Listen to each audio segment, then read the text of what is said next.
Welcome to our channel. Today we how to factory reset Surface Pro step by step clearly. Make sure your Surface Pro is charged or plugged into a power source. Turn on your Surface Pro by pressing the power button. On the sign-in screen, locate the power icon in the lower right corner.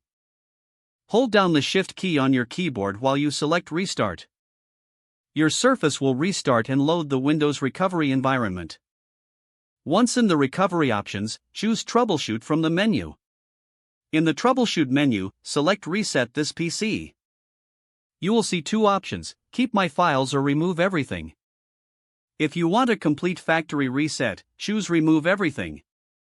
The next screen will ask if you want to clean the drives as well. For a thorough reset, select Remove Files and clean the drive. The reset process will begin and may take some time to complete. Follow any further prompts that appear on the screen. Once the process is complete, your Surface Pro will restart. You will be greeted with the Windows Setup screen. Follow the on-screen instructions to set up your Surface Pro as new. If the page does not load, refresh the browser or try again in a private or incognito window. Make sure you are using the correct email address, then retype it carefully to avoid small typos. If your password is not accepted, use the reset option and create a new strong password you can remember. Check your spam folder for verification or security emails, then complete any requested confirmation steps. Enable two-factor authentication if available to improve account security and reduce unauthorized access risk.